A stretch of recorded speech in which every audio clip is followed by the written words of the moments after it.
Hey there, welcome back to this channel. If you have not watched part 1 of Systemizing your real estate business, make sure to go back and watch that first and then come back. But if you already checked that out, welcome back. In this video, we are going to talk about the final stage of systemizing your business. And this is where really the most powerful stuff is that's going to 10x your systemizing growth behind your real estate business. So I'm super excited to share, and we're just gonna dive right into it. So quick recap, in the first part of this video, we covered the first part of my step-by-step process to systemizing your real estate business, which is identify, document, and execute. Today, we're gonna talk about the A part. It's gonna be automating, right? But let's just talk about those first parts really quick. We have identified the different systems that need to be placed into our business at this point. We have documented the individual tasks and steps in those workflows that need to take place. And we have executed them a couple of times to really shake out the kinks and make sure that it's working the way we want it to. Only after you've done those first 3 steps of idea can you move on to the fun stuff, which is A, automation, but really it's automation, delegate, and iterate. Okay, because this is kind of a beast in its own, I wanted this to be its own video, and we have some stuff to get into, so I'm really excited to share. So this is, I want to point out where a lot of real estate agents tend to go wrong is they invest in the CRMs, they invest in the new hires, they bring in all these things into their business that they don't need because they don't have the systems in place yet and they don't know how they work, right? We're not going to do that. We're not going to fall into that trap. We're going to be smart and we're going to invest the time that it takes to really work on building the systems that are going to help support us and grow with us. And then we are going to analyze them and look at how we can leverage technology and people to really just explode the growth of our business. Now, during this process of automation, you're going to start by going back to D. We're pulling out that document, right? This is why we wrote it down somewhere and kept it safe. And we're going to look at that documented system workflow and just kind of look at that process. And after we've executed it, we're gonna ask ourselves a couple of questions, really just to get to the root of what worked and what didn't. So I've got 3 really important questions that you need to walk yourself through as we are beginning the automation step. Now, first, going through this document, we're going to ask ourselves, what of these steps didn't work? Which ones just didn't work, right? If you're going through and something didn't feel right, or it didn't work, or it was redundant and unnecessary, we're going to cross it out, okay? So just cross that out. We don't need those in there. Eliminate it. Next, we're going to look at that process and ask ourselves, what part of the communication aspect of the system worked really well? Now, we know that real estate is so dependent on communication between phone calls, emails, texts, everything in between, right? And chances are almost every system that you have is going to have some aspect of communication. Look at when this occurred in this process and ask yourselves which ones worked really well, which ones you always have to send. For example, you're always going to have to send specific emails during different parts of the real estate process for buyers and sellers. Look at those communications that you've sent over and over again, and you're going to put a little star next to those. In other words, if there's an email that you always have to send at a certain time saying mostly the same thing, that is your trigger to template this. Star that step. And after you've gone through that, the next question I want you to ask yourself is, which steps did I really not like doing? Okay, now it's okay to dislike parts of the real estate business. There are parts that I just absolutely hate doing. And remember, we didn't get in our business to become a slave to it. So there are ways that we can delegate some of the stuff that we just don't enjoy doing. That is your right as an entrepreneur. So we want to look at our systems and think, what of these did we not like doing? What of these are we not as skilled at? Which of these tasks really don't result in revenue producing activities? And we want to create a little X next to those, okay? We're going to just kind of identify those, make sure you put an X next to those tasks.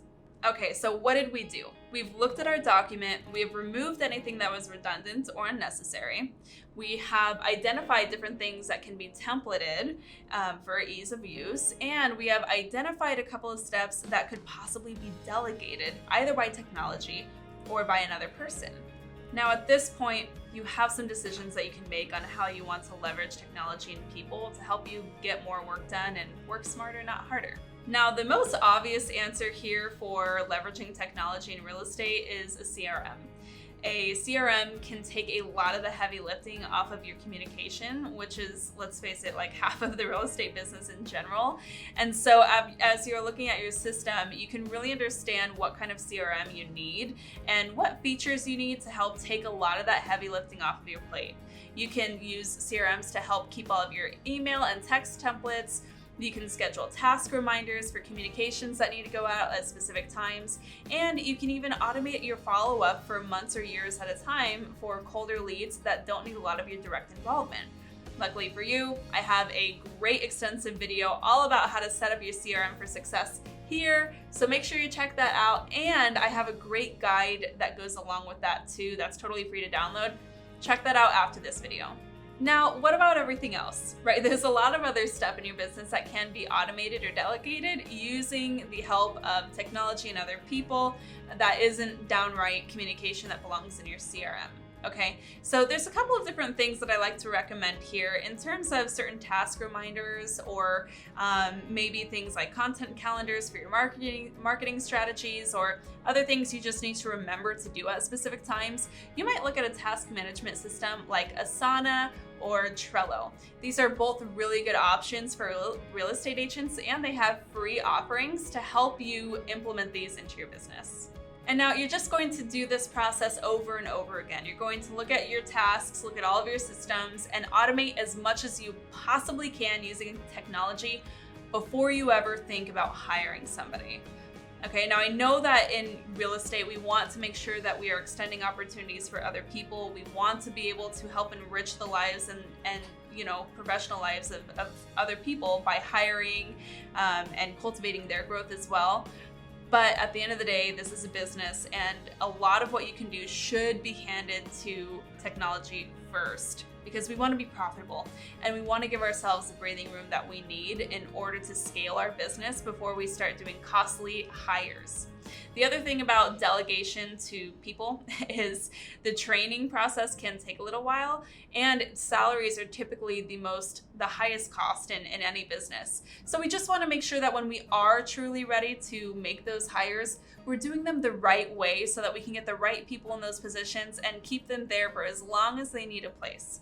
Now, in terms of hiring, the obvious answers here are like a transaction coordinator, right? Somebody to help you manage all the paperwork and really take the clients from A to B through that sales process. Transaction coordinators are great to have, and they have a very important role in your business. So that's one that I always recommend first, and that's a very important system that they can help actually completely take off of your plate. After that, we want to start considering maybe an assistant. Virtual assistants, part-time assistants, or a full-time licensed real estate assistant. Those are all great roles to look into.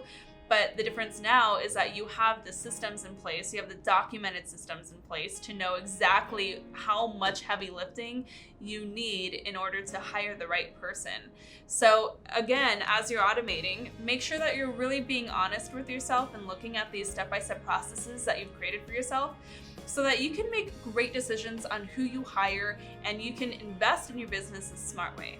And then, of course, down the line, you can start asking yourself other ways you can delegate this work. You can look into graphic designers, you can look into marketing help, you can even look into somebody to help call your leads, like an ISA or an internal sales agent. What's so great about doing this process before you ever try to hire somebody too is that you already have the training manual documented. You can hand this exact system right over to whoever you're bringing on, and onboarding is a breeze because they know exactly what's expected of them, and you've already done all the work of teaching them what to do in order to be successful as your employee. So there you have it. We have idea, identify, document, execute, and automate. And after you've all done all of that work, you're still not finished. I'm sorry to say, there's one last step that you have to continue doing forever, and that is to test, test, test. Remember, you're never truly done systemizing your business. Your business will continue to evolve as your client base evolves, and you need to make sure that your systems are helping support you through that growth.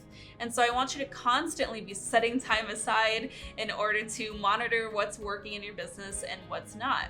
Now, for us, that looks like setting time aside every quarter, some CEO time is what we call it, to really just check in and see what's been working, what's not. Just take a look and see if anything's slipping through the cracks. And if they are, that is our cue to know that something needs to be tweaked in our systems. This should also take place during your annual business planning. So at the very least, once a year, you need to take a look back at your business and ask yourself, hey, how are things going? What can I do to reinforce my systems and make sure that I am letting them support my business to the best of their ability? And when your business changes and evolves, just remember all you have to do is go back to the basics of IDEA. Identify, document, execute, and automate. And there you have it. You are now a master at IDEA. Those are the 4 most important steps that you can take in systemizing your business, and I would really love to know what your aha moments were. So let me know in the comments which of these you are most excited to execute in your business, and let me know how I can support you in doing that. Now, hey, I know that this can seem a little overwhelming, so if you're needing a little more hand-holding in this area, I have a bunch of free resources linked below, as well as a way that you can book a call with me and talk about how I can help support you in these endeavors.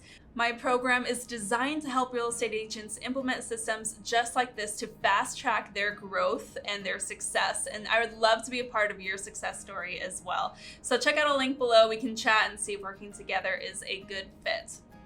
Thank you so much for tuning in, and as always, keep on crushing it.